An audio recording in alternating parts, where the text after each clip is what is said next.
Lançado em 1972, O Poderoso Chefão é presença certa nas listas de filmes que qualquer apaixonado por cinema definitivamente deveria assistir.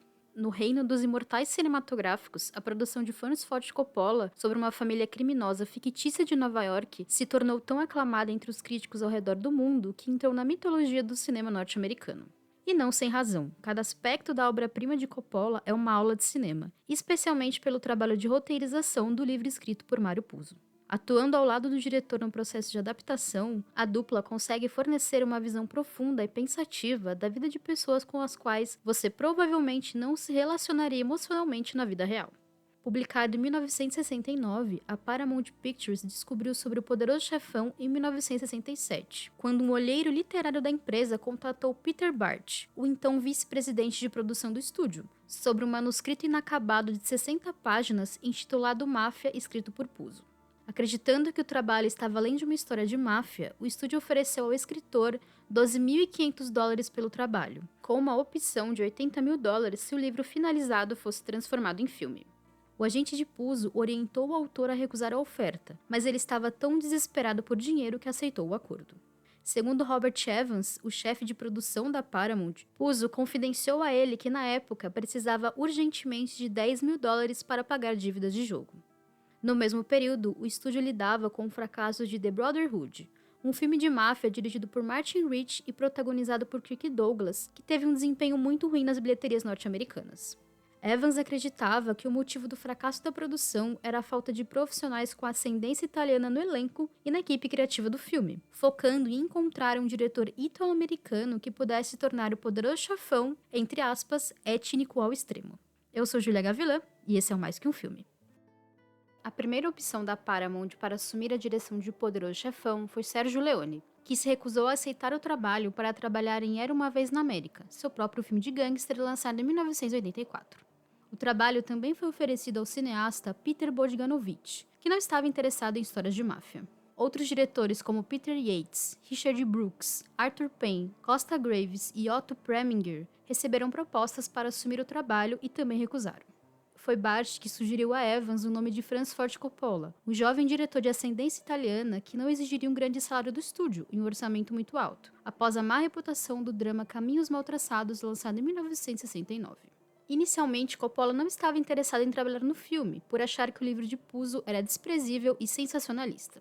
No entanto, Coppola não podia recusar a oferta. Na época, a American Zoetrope, estúdio do diretor, devia mais de $400.000 à Warner Bros. Por estourar o orçamento de THX 1138, filme escrito e dirigido por George Lucas, lançado em 1971, o primeiro longa-metragem da carreira do diretor. Após conselhos de amigos e familiares, além de uma avaliação sensata da própria situação financeira, Coppola voltou atrás e decidiu dirigir O Poderoso Chefão, sendo oficializado em 28 de setembro de 1970, com um contrato de $125.000 e 6% dos aluguéis brutos das salas de cinemas. Poucos meses antes, o diretor Robert S. Hurd já havia sido contratado para trabalhar no filme, enquanto Puzo assinou um acordo de $100.000 para trabalhar no roteiro. O contrato também dava ao escritor uma porcentagem dos lucros de Poderoso Chefão. A relação entre Paramount e Coppola não foi das mais fáceis. O estúdio passava por um período complexo sem grandes sucessos e com produções que custavam muito e não faturavam o suficiente para cobrir os custos, como o caso do faroeste musical Os Aventureiros do Ouro, de 1969, o romance musical Lily, Minha Adorável Espiã, de 1970, e o drama de guerra Waterloo, também lançado em 1970. Com o objetivo de conseguir uma produção financeiramente bem-sucedida, a Paramount estabeleceu um orçamento de $2,5 milhões. Mas os executivos do estúdio foram convencidos por Coppola que a popularidade crescente do livro atrairia o público para os cinemas, e aumentaram o orçamento. Eles também desejavam levar a história para o Kansas e ambientá-la em um período contemporâneo, porque queriam usar locações do próprio estúdio para reduzir custos. Porém, Coppola argumentou que a trama precisava se passar nas décadas de 1940 e 1950, mesmo período do livro, já que muitos elementos importantes da história incluíam momentos históricos, como a passagem de Michael Corleone pelos fuzileiros navais, o surgimento dos Estados Unidos corporativo e o ambiente no país após a Segunda Guerra Mundial. Novamente, com o sucesso crescente do livro, Coppola conseguiu convencer a Paramount. Mais tarde, os executivos do estúdio ainda permitiriam que Coppola filmasse em locações na cidade de Nova York e na Sicília. As concessões ao diretor não significaram o fim dos conflitos entre ele e a Paramount. Charles Bluhdorn, executivo da Gulf Plus Western, um conglomerado americano predecessor principalmente da Viacom, estava frustrado com Coppola pelo número de testes de tela que o diretor havia realizado sem escolher atores para os papéis. Entre a indecisão do cineasta e os conflitos com a Paramount, a produção chegou a custar em torno de $40 mil por dia. De olho nos custos, o estúdio fez o então vice-presidente Jack Ballard monitorar as despesas da produção para evitar que o orçamento fosse implodido. A situação era tão tensa que Coppola chegou a afirmar que sentiu que poderia ser demitido a qualquer momento, porque sabia que os executivos não estavam satisfeitos com muitas decisões tomadas por ele. O cineasta também estava ciente que Evans havia pedido ao diretor Elia Kazan para assumir a direção de O Poderoso Chefão, temendo que Coppola não tivesse experiência suficiente para lidar com o constante aumento do tamanho da produção. Coppola estava convencido que o editor do filme, Aram Avakian, e o assistente de direção, Steven Kustner, estavam conspirando para provocar a demissão do cineasta. Avakian chegou a reclamar com Evans que não conseguia editar as cenas corretamente porque Coppola não estava filmando o suficiente. No entanto, após receber uma filmagem enviada por Coppola, o executivo permitiu que o diretor demitisse os dois profissionais. Mais tarde, o cineasta contou que ele demitiu pessoas como ataque preventivo. Quem queria que ele fosse demitido, foi demitido antes. A Paramount também desejou que O Poderoso Chefão tivesse mais violência e pediu que Coppola adicionasse cenas do tipo na produção, como a sequência que Connie quebra a louça depois de descobrir que está sendo traída.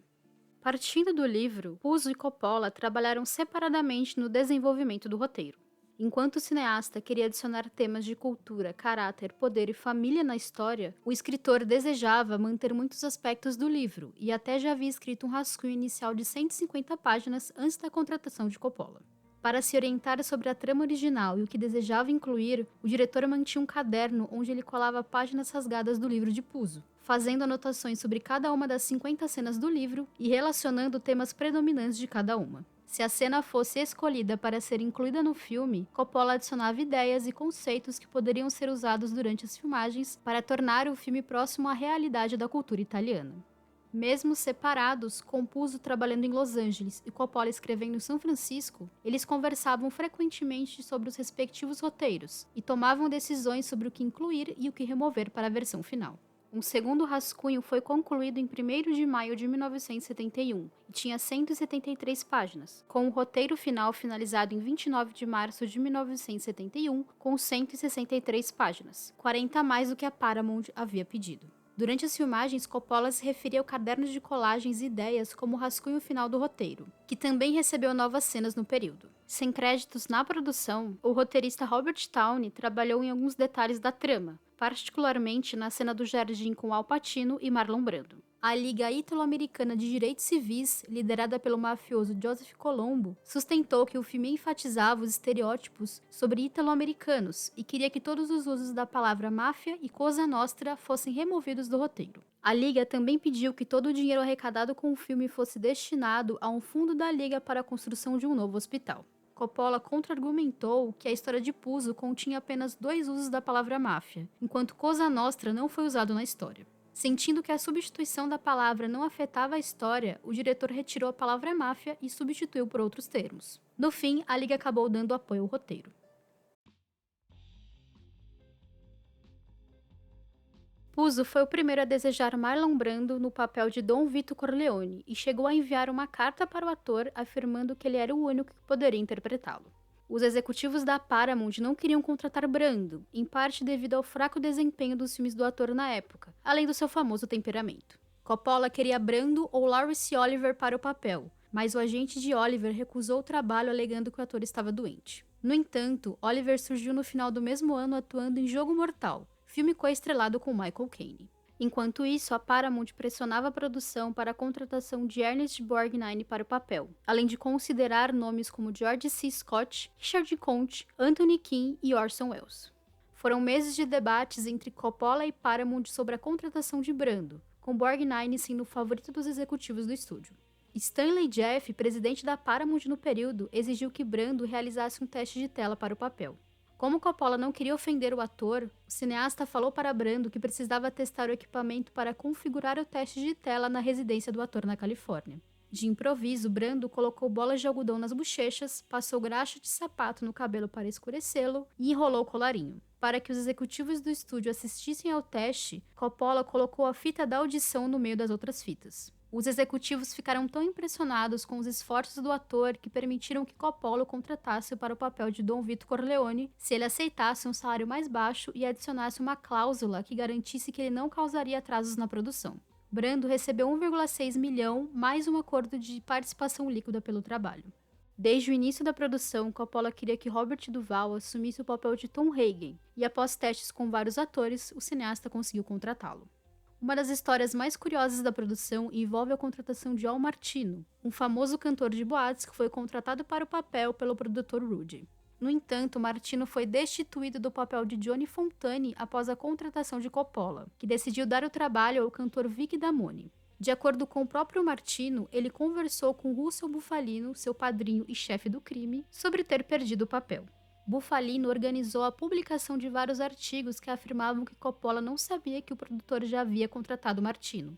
Temendo provocar a máfia, Damone acabou desistindo do projeto, além de entender que receberia pouco pelo trabalho. No fim, o papel de John Fontane foi para Martino. Originalmente, Robert De Niro ganhou o papel de Paulie e mais tarde foi escalado para interpretar Sonny Corleone. Porém, De Niro desistiu do projeto para fazer a comédia policial Quase uma Máfia, depois que Al Pacino se retirou da produção em favor de O Poderoso Chefão. Poucos anos depois, em 1974, De Niro seria o jovem Vito Corleone em Um Poderoso Chefão 2. Após a saída do ator, Johnny Martino recebeu o papel de Paulie. Coppola também escolheu Diane Keaton para interpretar Kay Adams devido à sua reputação de ser excêntrica, além de escalar Johnny Casale como Fredo Corleone depois de vê-lo atuar em uma peça off-Broadway. Já Gianni Russo recebeu o papel de Carlo Rizzi depois que foi convidado a realizar um teste de tela no qual ele interpretou a luta entre Rizzi e Coney. Demorou para Coppola e Paramount entrarem em consenso sobre quem deveria ser Michael Corleone. Próximos do início das filmagens da produção, executivos do estúdio e o diretor ainda discutiam sobre o ator ideal, com a Paramount preferindo um ator popular para o papel. Em parte devido ao sucesso do romance dramático Love Story, lançado em 1970, o produtor Robert Evans desejava que Ryan O'Neal assumisse o papel. Porém, Coppola estava de olho no até então desconhecido ator de teatro Al Pacino, especialmente porque ele parecia um ítalo-americano e podia imaginá-lo vagando pelo interior da Sicília. A Paramount não acreditava que o ator era a escolha ideal simplesmente porque achavam que ele era muito baixo para o personagem. Chegaram a oferecer o papel de Michael a Burt Reynolds, mas Brando ameaçou sair do projeto se o ator fosse contratado, então ele desistiu do trabalho. Até Jack Nicholson foi convidado, mas não aceitou o papel porque sentia que um ator italo-americano deveria assumir o trabalho. Dustin Hoffman, Martin Sheen e James Caan fizeram testes para o papel, com Caan sendo bem recebido pelos executivos e sendo inicialmente escalado como Michael. Enquanto isso, o papel de Sonny Corleone foi dado ao ator Carmine Caridi. Entretanto, Coppola pressionou o estúdio para a contratação de Pacino e, eventualmente, Evans cedeu, permitindo que o ator ficasse com o papel de Michael e Caan assumisse o papel de Sonny, simplesmente porque o ator tinha uma altura próxima de Pacino. Inicialmente contratado para estrelar Quase uma Máfia, a Paramount entrou em um acordo com a MGM para ceder o ator a O Poderoso Chefão. Coppola ainda deu alguns papéis para membros da família, como a irmã Talia Shire, que interpretou Coney Corleone. A filha Sofia também aparece como o bebê recém-nascido de Coney Carlo, enquanto Carmine Coppola, pai do diretor, também aparece tocando piano em uma cena. Carmine também criou algumas músicas para a trilha sonora do filme, como o tema tocando durante a abertura do casamento. O compositor Nino Rota foi contratado por Coppola para criar a underscore do filme, incluindo a canção tema da produção. Para a trilha sonora, Rota foi orientado a relacionar canções com as situações dos personagens. O compositor sintetizou novas músicas para a produção e pegou algumas partes da trilha sonora que fez para Fontanella em 1958. Com o objetivo de criar uma sensação italiana e evocar a tragédia dentro do filme. Evans não gostou do tema composto por Rota por achá-lo muito intelectual, mas foi convencido por Coppola. O diretor acreditou que a peça musical dava ao filme a sensação italiana que o compositor desejava. Em 1972, a Paramount Records lançou a trilha sonora em formato vinil, relançada mais tarde em CD em 1991 e formato digital em 2005. O álbum contém mais de 31 minutos de música usada no filme, com a maioria composta por Rota, além da canção do Coppola pai. Antes do início das filmagens de O Poderoso Chefão, o elenco teve um período de 2 semanas de ensaios, que incluiu um jantar onde cada ator e atriz assumiu o personagem durante toda a refeição.